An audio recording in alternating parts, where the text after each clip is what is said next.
1948년 나는 로레토의 성모 수녀회를 떠났다. 수녀원을 떠나던 날 콜카타의 거리로 나오자마자 어느 신부님이 내게 다가와 가톨릭 신문을 위해 모금하고 있으니 협조해 달라고 부탁했다. 나는 오루피를 지니고 로레토 수녀원을 떠났는데 이미 그중 사루피는 가난한 사람들에게 나눠준 상태였다.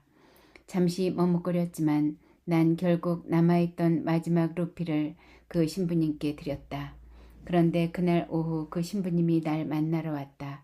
봉투 하나를 들고 오셔서는 어떤 사람이 내 계획에 대해 듣더니 나를 돕고 싶다면서 그 봉투를 주었다고 말했다. 봉투에는 50루피가 들어있었다. 그 순간 난 하느님께서 이미 내 사역을 축복해 주시기 시작했으며 절대로 나를 버리지 않으실 것이라는 느낌을 받았다. 나는 아무런 문제 없이 로레토의 성모 수녀회를 떠날 수 있었다. 오히려 그곳의 모든 수녀들은 나를 이해해주고 도와주었다. 그러나 로레토 수녀원을 떠난다는 것은 내가 치러야 할 가장 큰 희생이었다. 그것은 내 평생 가장 힘들었던 결정이기도 했다. 처음으로 수녀원에 입회하기 위해 우리 가족과 내 조국을 떠나기로 결심했던 것보다도 훨씬 더 어려운 일이었다. 내게는 로레토 수녀원이 전부였기 때문이다.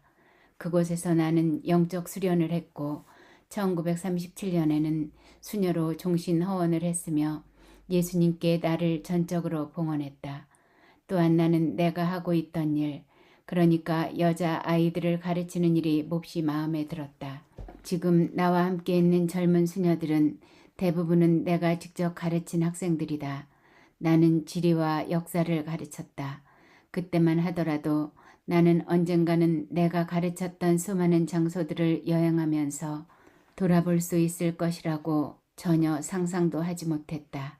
수녀원을 떠났을 때 나는 기댈 곳이 전혀 없었다.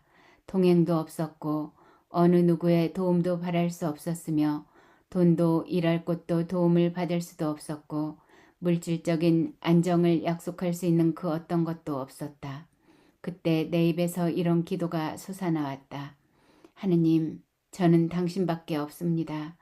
저는 당신의 부르심과 당신의 격려를 굳게 믿습니다. 저는 당신이 절대로 저를 버리지 않으실 것을 확신합니다.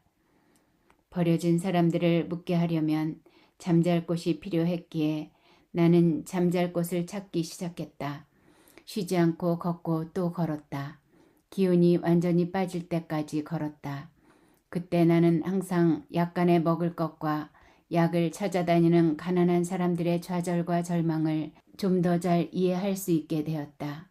정말 얼마 안 되는 그것이 그들에게는 전부였던 것이다. 그러자 로레토 수녀원에서 물질적 안정을 누렸던 기억이 갑자기 나를 덮쳐왔다. 그것은 유혹과 같았다. 나는 하느님께 기도했다. 하느님, 저는 당신의 사랑과 당신의 자유로운 결정에만 기대어 이곳에 머물면서 당신의 뜻을 이루고 싶습니다. 저는 절대로 뒷걸음치고 싶지 않습니다. 제 공동체는 가난한 사람들입니다. 그들의 안전은 제 안전입니다. 그들의 건강은 제 건강입니다. 제 집은 가난한 사람들의 집입니다. 그것은 그저 가난한 사람들이 아닌 가난한 사람들 중에서도 가장 가난한 사람들의 집입니다. 바로 병이 전염될지 몰라서 세균이나 질병으로 뒤덮여 있을 것 같은 두려운 마음 때문에 우리가 가까이 가려고도 하지 않는 사람들입니다. 이 버릇이 없어서 교회에 기도하러도 못 가는 사람들입니다. 죽음을 느끼면서 거리에 쓰러져도 살아있는 사람들은 모르는 척하고 지나가는 그 사람들입니다. 눈물이 메말라서 더 이상 울 수도 없는 사람들입니다. 나는 하느님께서 내가 그곳에 있기를 원하신다는 확신이 있었다. 또 나는 하느님께서 해결책을 주실 것임을 확신하고 있었다. 로레토 수녀원을 떠나서 나는 가장 먼저 성심 의료 선교의 자매들이 있는 곳을 찾아갔다. 콜카타에서 30km 가까이 떨어진 판타에 그들이 운영하는 병원이 있었고 나는 그곳에서 간호학 과정을 들었다. 가난한 사람들을 돌보기 위해 위생학을 좀 배워야 했기 때문이다. 그 전까지 나는 가르치는 일에만 헌신했지만 가르치는 것으로 내 새로운 사명을 시작할 수는 없음을 깨닫게 되었다. 우선 가난한 사람들의 집에 들어가 아픈 사람들을 치료할 수 있는 자격을 갖추어야 했다. 나는 모티즈일 공원의 살구나무 아래에 첫 학교를 세웠다. 첫날에 온 아이들은 몇 명 안 되었다. 아마 5명을 넘지 않았던 것 같다. 1948년 12월 21일이었고 난 그날은 아주 분명하게 기억한다. 나는 나무 밑동에 앉고 학생들은 나를 둘러싸고 바닥에 앉았다. 나는 맨바닥에 사각형을 그렸고 글자를 써야 할 때면 나뭇가지로 썼다. 내 학생들은 그 사각형 주위에 앉아 공부했다. 이내 학생들 숫자가 늘어났고 나중에는 긴 의자가 생겼다. 그렇게 해서 우기가 올 때까지 우리는 지혜를 짜내어 수업을 진행할 수 있었다. 몇 달 후 나는 넉넉한 기부금을 받아 방을 하나 빌렸고 그것을 교실로 삼았다. 덕분에 우기가 되어도 괜찮게 되었다. 이미 어느 정도 나이가 든 아이들이었지만 나는 알파벳을 가르치는 것부터 시작했다. 어떤 학교도 받아주지 않아 학교 문턱에도 가보지 못한 아이들이었다. 그 외 다른 과목으로는 특히 위생을 가르쳤다. 나는 아이들에게 세수하는 법을 가르쳐 주어야 했다. 오래지 않아 전에 가르쳤던 여학생들과 내가 재직했던 학교의 선생님이었던 콜카타의 몇몇 부인들이 나를 도와주었다. 1949년 3월 성 요셉의 날에 누군가가 내 방문을 두드렸다. 별 생각 없이 문을 열었더니 거기 서 있는 것은 내가 가르쳤던 한 연약한 여학생이었다. 그녀의 이름은 스바니시 다스였다. 스바니시는 내게 말했다. 수녀님과 함께 있으려고 왔어요. 아주 힘들 거야. 그렇게 살 준비가 되어 있니? 그러자 그 학생은 그렇다고 대답하고는 방 안으로 들어왔다. 나는 하느님께 감사 기도를 드렸다. 아, 하느님, 당신은 정말로 착하신 분입니다. 당신이 저 아이를 보내주셨습니다. 주님, 당신의 자비에 감사드립니다.